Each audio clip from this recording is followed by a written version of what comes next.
Welcome back to another edition of the Night Report podcast. I'm your co-host, Mike Broadbent. Joining me once again is my co-host, Richie Schneiderite. Richie, we got a pretty half full bag, I guess. We got some G League to talk about. The G League Combine was this past weekend. 2 Rutgers performers there.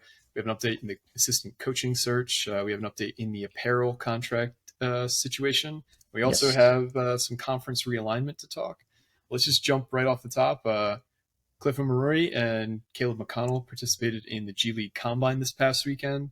Unfortunately, or maybe fortunately, neither player ended up getting an NBA draft combine invite, which you can qualify for if you perform really well at the G League Combine. It sounded like Cliff might have earned one. It seemed like a lot of people who were there thought he was one of the top performers, but he was not one of the 8 players from the G League Combine to earn an NBA draft combine invite. So just talk about what you thought, how you thought both players performed at the G League Combine this past weekend. Yeah, I thought Cliff did great. I know everyone's. So I'm going to start off with this because everyone on the board is criticizing the fact that he's 6'9" without shoes, and it's like, just do you know how much like a shoe gives you, like height wise? It gives you like anywhere between 1 to 3 inches. Yeah, he's 6'11" with shoes on. Why they do it without shoes on, I don't get it because they're playing in shoes. So whatever, it is what it is. But he's definitely a legit 6'11", so you guys can stop that nonsense right there. Great wingspan. I think we knew that already. That was nothing too shocking. 7 feet 6 and a quarter. Yeah, geez, I can't talk. Hand width, hand length, everything was like pretty good. Like in terms of numbers wise, maybe his vertical wasn't as. I know you mentioned it off the pod, but I'm going to mention it on the pod. It wasn't as high as we thought it would be, I guess. But regardless, Cliff played phenomenal. He had 12 points. I think it was 6-7 rebounds in that one game. He started. Couple offensive boards. He played the role. He did a nice pick and roll. He had a pick and pop too. Yep.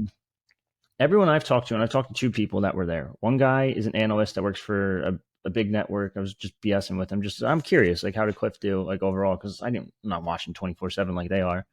Yep. And he's like he's probably going to earn one. And that was Saturday night. And I was like, all right, well shit, like I better get this article ready. Then I talked to an NBA scout. So now they're technically not allowed to talk about it. So I'm not going to tell you who it was, but he basically just said the same thing. He's like, Cliff looks really good, man. Like he actually got a lot better. And I was like, yeah, no shit. Like, thank you. I've been saying this for the past 3 years. Yep.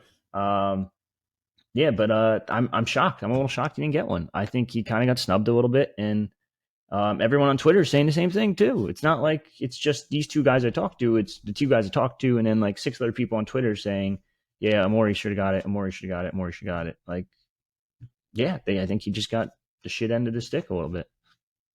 And ultimately, this could be just the best of both worlds for Rutgers, where Cliff went and he worked out for, I think, at least 3 teams. I know it was confirmed the Nets, the Celtics, and the Jazz. Yes. He performed really well by all accounts at the G League Combine. He got a ton of great feedback. One of the pieces of feedback he got, which both you and I thought was a little off the wall, was taking the ball up. They want to see him take the ball up better, which I guess makes sense considering, how many times did you see him grab a rebound and then frantically look around for the guy to pass to, even if he had a wide open, 10 feet, 20 feet on the court. But at the same time, he performed really well, got great feedback, and it looks like he is in a situation where it makes the most sense for his career to come back to Rutgers. So, I mean, as a Rutgers fan, you can't really ask for more than that. Personal, just not, no inside info here. I think it'd be hard to imagine him not coming back at this point, given the turn of events. Would you agree with that? Yeah, no, I think saying anything else is just flat out wrong. The kid wants the NBA more than anything. He doesn't want to go to Europe, so just get that one out of your head. He's not going to Europe. Will always be there. 3 years, if he wants to go to Europe and play professionally, he could have a 10-year career overseas. But that's essentially, if you go to the overseas as a 23-year-old, 24-year-old, you're basically giving up on the dream. Like very few guys make it back. Like Europeans come over when they're in their late teens, early 20s. But once you hit a certain age, you're just not going to be looked at the same way. But that's his dream. His dream's the NBA. So just you can cut the Europe thing out. Like I don't know even where it came from. It's just there's the stupidest thing I've ever heard. I'm not hating on it. I know where it came from, but like I'm just telling you, like it just doesn't make sense logically. Yeah. The kid wants the NBA, so he's going to do whatever it takes to NBA. And right now, there's probably 2 options to get there. You stay in the draft. You're probably not going to get drafted, but you could get selected like a type of Ron situation, but I don't even think you're going to get a two-way right away. You might just get a summer league invite, or you 100% actually will get a summer league invite, and you'll have to earn your way through that and try to get to the G League or a two-way, and spend the year in the G League or two, and just hope that you can work your way up, which it's happened before. It's not crazy. Or option two, you come back to Rutgers, play one more year with the boys, and make another tournament run. And as we've seen in the past, like tournament runs are huge. If you can get to that tournament and perform at that level in the tournament, that's when everyone in the world is watching, because it's the biggest, I'd say one of the biggest postseason events in college. I would say I argue it's bigger than college football to an extent. But yeah, no, I think if you can just make that run in the tournament and play well in that tournament, that's it. Like, you're getting selected easily. You're not going to have to do this G League Elite Camp next year. You're going to be in the Combine next year, because I think it's required as early as next year too. So if you want to get drafted, there's some weird rule. But yeah, no, it's one of those two options. So we'll kind of wait and see what he does. But I like to think right now he's probably leaning towards coming back. Yeah, and I think one other additional thing that we haven't talked about is just how much of a physical specimen he is. So he weighed in at 243 pounds at 6.5% body fat. That's insane. Like, if you look at the other players who weighed in, everything's at like 9-10%, or they're only weighing in at like 6'8", 215, 220 pounds. Like, Cliff has some legit mass to him, and he's just all muscle. So it just backs incredible up what we've seen on the court. I know, and everyone's like, "Yeah, he's skinny," and it's like, not really. Like, there's your proof right there. Like, maybe it's just the other centers in the league are fat. You ever think about that? Yeah, I mean, it's like there's very few Evan Neals I shouldn't say fat, but on the offensive line in terms of just like dudes who are 300 plus pounds and just like all muscle. A lot of fat dudes who are big. It's just kind of the way things are. It's easier to put on fat than muscle. Yeah, no, I mean, it's definitely tough, but I think you come back, you're probably all NBA or NBA, all Big Ten second team to start the season, and then you probably go because Hunter's gone. Zach Edey's probably back. So probably second team, and you go from there. I think I had him third team last year, so it's a good start, and you're probably one of the better centers so in the country. So it's hard not to go back, I would assume. And plus, they are making a trip overseas to Portugal and Africa. I forget where in Africa they told me to, and I forgot. And that's kind of how he gets his NIL money, if that's the case. So we'll see. Yeah, no, that makes it everything's lining up for him to come back. And so Rutgers should have a really good team next year, assuming that both Paul and Cliff come back. The additions they've made, both in the transfer portal and in high school recruiting. And it sounds like they might still be looking for one more guy in the portal. So. It wouldn't shock me if they added another forward 4 type or 3-4 type, or even a 4-5 type. Either or. It's just you need a guy that can play that 4 role until Mag comes back, and then either back up Cliff or back up who's the 3 this year? That's the question. Paul, Gavin, Hyatt, Mag, one of those. It's just going to depend on the time of the year, lineups, who's ready, matchups, who's healthy. Yep. Yeah. Okay. Makes sense. But yeah. But yeah, the next topic we wanted to cover sounds like there's an update in the assistant coaching search. Tell us what's going on with the assistant coaching situation. So today is like they're full blown like into it today. They've been reaching out to people. Obviously, Pike's gotten texts and phone calls, and he's done his due diligence. He's cut it down quite a bit. But today is like, all right, we're gonna ramp it up a bit. We're gonna get this thing done because we need it done like ASAP. Because that next live period is June 1st, I want to say. So yeah, that weekend. So they want to get it done by then. New name popped up. Obviously, or let's start with the old name. The old name that's still there is Jonathan Mitchell. Keep a close eye on it. I don't know if I'd go with finalist or not, but he's definitely on the list. He's definitely on the.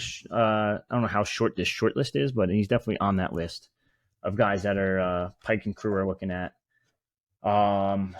Who's the new name? Mike Quinn. Mike Quinn from Boston University. He's an assistant coach over with the Terriers. I think it's Terriers. I might be wrong. Yep. So there's an intriguing connection there. We know Pike is probably going to get a guy that is started like this. I heard Pike's going to get an up-and-comer. It's not going to be an old-school guy. It's not going to be like an associate head coach like Carl Hobbs was with all the experience in this. He wants an up-and-coming coach that's going to help out this staff. And that kind of lines up with what we said last pod where Knight's the head guy. of the assistant coaching totem pole. TJ's right there, and you're probably going to be equal or a little bit lower than TJ when you come in. But that's fair because you don't expect to be the associate head coach day one. So now Mike Quinn, I forgot this correctly. Steve Pikel's dad worked at SCSU, and I think that's Southern Connecticut State. Yeah. When Jerry Quinn, who's Mike's father, played there. That's the connection right there. Now, Jerry Quinn, if I'm pronouncing that right, it's Jere, so I'm assuming it's Jerry, is a prep school legend at St. Thomas More. He's coached 44 seasons, 45 now, I think, and he's had 44 or 45 winning seasons, depending on if this counted as 45 or 44, I forget. He's also been nominated for the National Basketball Hall of Fame. He's been there forever. He's I don't know how many college athletes, like 700 something. And the most intriguing part of this, and I didn't do the math until now, so I'm looking at, I'm like, who goes to St. Thomas More? And I'm like, oh, who goes there? Like, oh, Tyler Betsy goes there. Interesting. So it could be a little segue into getting back in the recruitment of Tyler Betsy, who's also obviously hearing from UConn, Duke, Memphis, Michigan State. I believe that's his top 5. So went to St. Thomas More for a year. Who? Quincy Doobie. That was where he finished high school. You're right. That was a long time. Damn. And that was probably under Quinn, considering Quinn's been there for 45 years. Yeah. Safe guess. Yeah. So yeah, there's some interesting ties there. Now, obviously this isn't Quinn himself. This is his son that would be on the staff. I don't know if he would be an assistant coach per se. I think I would personally. This is just my guess. I'd put him in that director of external operations role, or one of those Dobo roles, or whatever you want to call him. It's very interesting because this guy's, number one, the connection. Number two, his dad produces at a high rate. Like, he's got every fucking name in the book here I'm looking at. And I think his dad actually coached Andre Drummond too, and Andre Drummond obviously played for UConn and blah blah blah, Pikel UConn.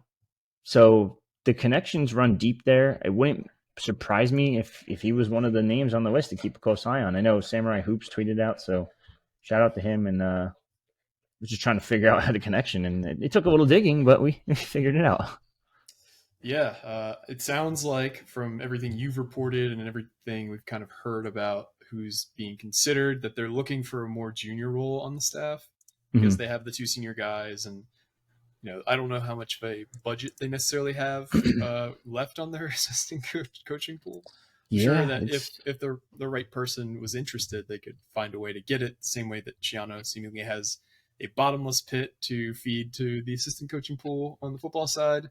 But Pike's very much about harmony and everybody being on the same page, and just in general there being some kind of I don't know the best word for it, but no, I know have what you to mean. be right. Yeah. I think our resident staff writer Craig Epstein said it best. For Rutgers, the money's not there until it's there, and it's if you need it, but you really need it, then it's there. It's like, oh, here we go, we'll figure it out. Yeah, you can't have it until somebody's knocking at the door, letting you know that it's now or never. Shit or get off the pot, and then the money tree shits. There you go. So moving on to the next topic here, we have an update in the Apparel situation. The Apparel contract rights, obviously, for Rutgers Athletics is up with Adidas at the end of June. You're hearing that there's already kind of a few contracts on the table for Rutgers. Tell us a little bit more about that. Yeah, it's nothing new. It's obvious, like that. I guess it's new, but it's not new. Like, we knew it's Nike and Adidas, like, and that's the fight. And I just watched Air last night, and I kind of want Nike more after watching that. I didn't realize like Adidas was such a powerhouse in the 80s. Obviously, I wasn't born, so like, it was just crazy. And that's a great movie, by the way. It's free on Amazon Prime, so you didn't have to pay for it. But I mean, it's Nike or Adidas. It sounds like Nike's contract's on the table. It sounds like Adidas just offered a hefty 2 to 3 year deal, and they're kind of figuring that out and seeing like if that would be an option. Because if you do the math, 2 to 3 years, Dylan tentatively, and Ace would be next year, not the first year of the contract, would be the second year. And then the third year would maybe one of them stays, probably not if I had to guess, but you kind of build on that and go from there. And if you're in the Final Four or Elite Eight or whatever, and you're making noise, and your team's actually playing like phenomenal in offense, you're on highlights of you ESPN, blah blah blah, all that good stuff. It's gonna drive the money up. So it might be better to do a shorter deal, a short-term deal. Show that Rutgers can do this. Rutgers can do it at the highest of high levels. Look at New York City's revenue now. Look at the revenue we're bringing in just from this 1-2 year span, or 2 year span, I should say. And then it's like, Yeah, all right, now contracts come back up. It's like, hey, look at this. We're back. Instead of being like the ACC, and we'll get to this, and ruining your fucking TV network for the next 40 fucking years or whatever it was. It's probably 20 something, but take the shorter deal and see what you can do. Prove your worth. You're taking a risk, but I think yeah, it's a well worth risk when you already have one committed, an ace. yeah. I guess we've seen this in free agent situations with players where they take the 1 year deal instead of the long term deal because it's a prove it situation. Like they trust that they're going to put what they want to on the field and on tape. Same way Mm-hmm. that Rutgers might feel that they can put some, serious buzz in the 24-25 basketball season, which would elevate them to another level in terms of their apparel rights contract. Um, that is a big risk, and I don't know of any other school that's done something like that where they've taken, a very short term renewal, um, in the hopes that their athletic programs take a big jump in that short term period because a lot of these schools, like you kind of know what they are. You know what Kansas is. You know what Indiana is. You know what a Mm-hmm. lot of these programs are. Rutgers, I guess, could just take like a massive leap in terms of its reputation over the next couple of years, given what we all expect them to do as fans. But I guess it's a prove it situation to marketers and to brands to see if they could actually do that. Yeah. And on top of that, I know you mentioned it more than anyone, how these companies are starting to make deals with athletes. Mm-hmm. I don't. So I'm looking right now. Mostly, it's just Nike for the most part, right? Other than Indiana and Trace Jackson Davis. Trace So yeah, it Jack. was Damn, I can't talk. the top guys at Indiana and Kansas got those deals. But it Okay. was mostly it was on the Nike side. It had a lot to do with social media followings. So DJ Wagner got one, Bronny James got one, Caitlin Clark got one, a couple other female basketball players got one. Okay.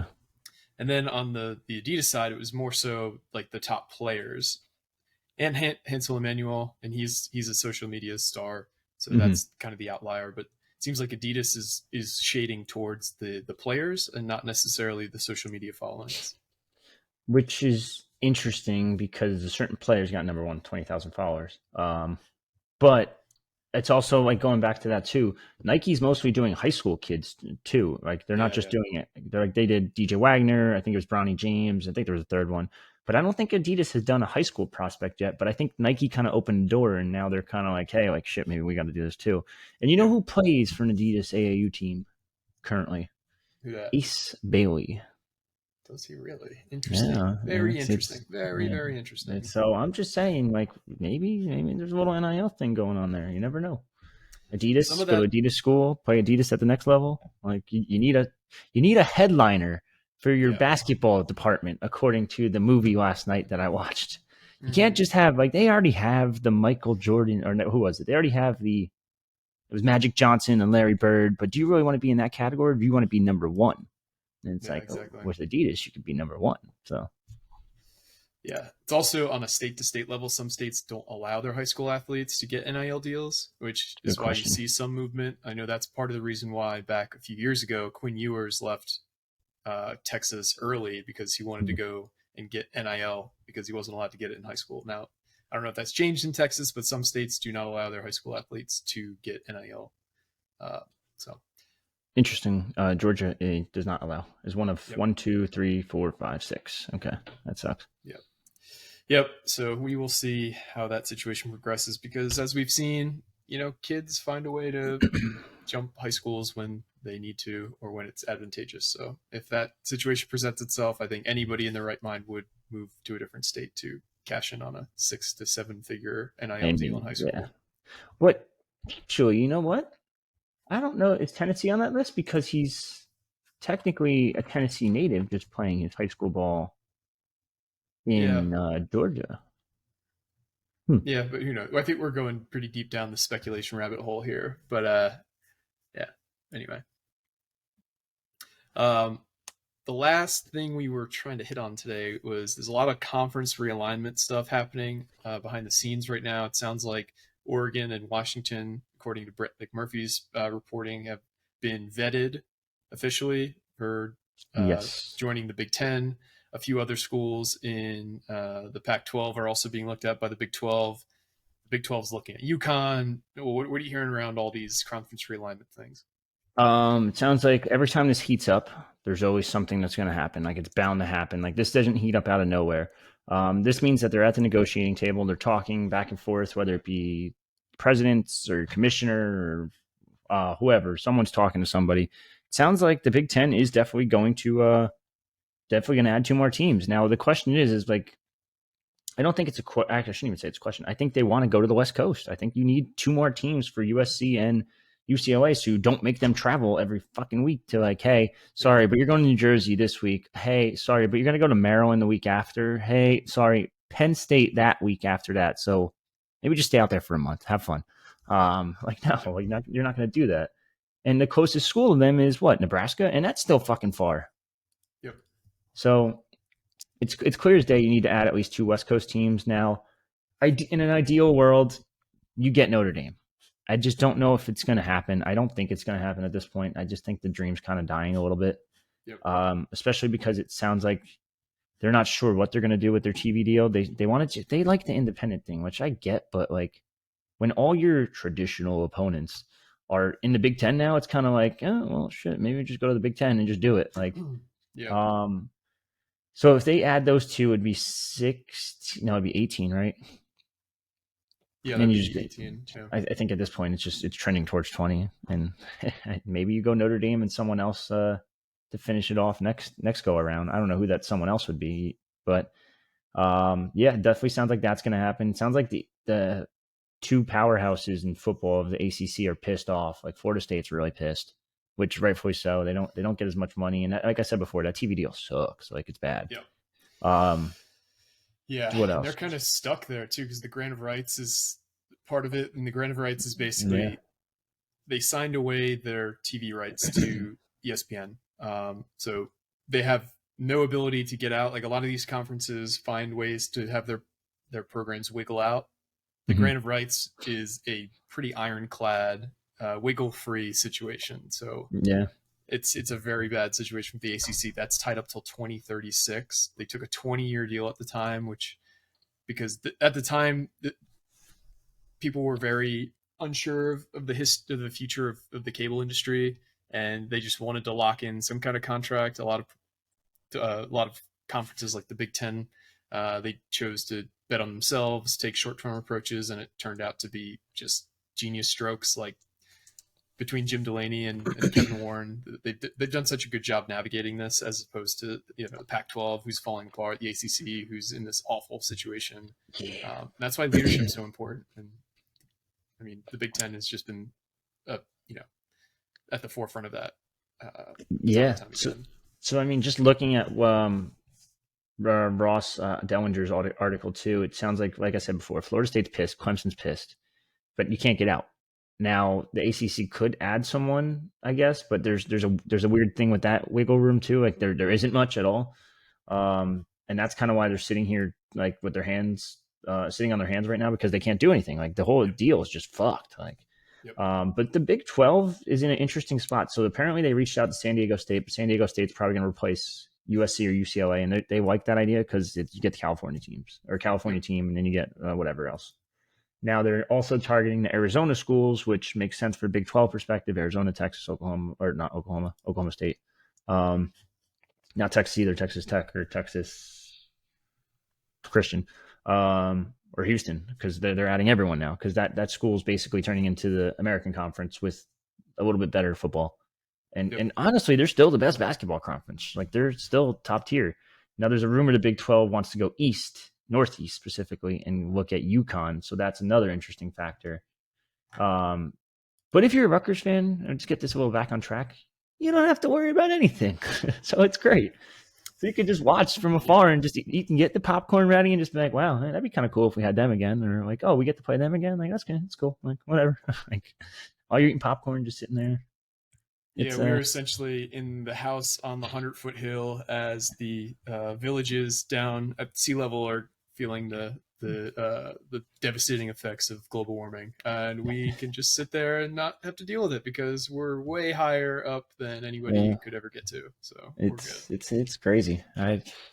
Who would have thought? Not me. Not me. As you take the sip of the water, yeah, yeah. No, we really lucked out. And if you haven't read the article, I think it was NJ.com put it out around the 10-year anniversary of the Big Ten taking Rutgers, all the different machinations that Tim Pernetti had to go through to get Rutgers in the Big Ten. It's a great article series. I don't have the name of the article, but if you haven't read it, definitely check it out. Yeah, no, it's huge. It's fucked up, but this is fun. Yeah, it's fun when you're not sitting there just wondering if your athletic departments can be viable for much longer, like some teams are. Yeah, it's kind of crazy. But yeah, there's all kinds of options. So I mean, while I have you guys in your attention real quick, since we don't get many comments on our videos, I want to change that today. Who do you want in the Big Ten conference going forward? Obviously, I just mentioned the two names are Washington and Oregon. Could be anyone else. Comment below. Let us know who you really think the Big Ten should add. Do they go with the East Coast and kind of give another natural opponent for Maryland, Penn State, and Rutgers, or do they go to the Midwest, go for Notre Dame, who's got the NBC deal already, so it kind of makes sense there, or go back to the West and help out USC and UCLA, or just tell those two to screw off. You're traveling everywhere, buddy. Yeah, no, a lot of different options, and thankfully they can be very selective with the whole process. But yeah, not a bad situation to be in by any means. Yeah. All right, we covered a lot. Anything else you wanted to hit on before we sign off? Big sweep from Rutgers baseball. I got a couple things actually. They didn't sweep. I'm sorry. They won the series. Yes, they won the series. I said that wrong. That is my fault completely. But they won the series. It's all that matters. Albany game got canceled, which who cares? It's just going to hurt your RPI because they got 4 or 5 wins or whatever. Now you gotta win some games here. This is it. Minnesota stinks. It's still going to hurt your RPI, no matter what happens. But you got to win some games. Ideally, you get a sweep. You go in hot into the tournament and make a little bit of a run in the tournament, and you might sneak in, but it sounds like you probably have to win a Big Ten tournament to get in. So we'll see what happens there. It's an up and down season, or I should say down then up season. But they did bounce back. They look a lot better. So we'll see. We'll kind of see what happens there. And then the other thing, mentioned it last pod. I'm going to mention it again. Do you want to have your company right here branded on the Night Report podcast, listening by thousands of fans every single pod, multiple pods per week? Well, we got a deal for you. You could be like the Reynolds rap, and we could have you sponsoring our tinfoil segment every week, multiple days per week. Right here on my forehead. We'll get a marker and we'll figure that is. Be a sponsored segment. We are open to ideas. Yeah, but we would love to have your business as a title sponsor, as long as you are not selling insane people things. I don't know. I mean, I'm still down to an extent. Yeah, we're not going to get sponsored by like a sex toy shop or like some random. Anyway, we're within reason. We're willing to have a discussion. Shoot you some metrics. There's a lot of value here for if you're targeting the tri-state area for sure. Yeah, and that's all I got. All right, guys. Well, thanks again for listening. Thanks to all who have rated and reviewed. We've continued to see a massive spike in reviews since we've been basically panhandling for them at the end of pods. So thank you for those who have listened. If you haven't yet already, drop us a 5-star review. It's the easiest thing you can do to help the show. Tell a friend, tell a family member, put it on in the car. They'll say, who is that? They sound both handsome and very informative. And you could say, oh, that's the Night Report. That's Mike and Richie. They have the best Rutgers podcast ever. And you should also subscribe to them and give them a review. But for me and Richie, this has been another edition of the Night Report podcast. Signing off.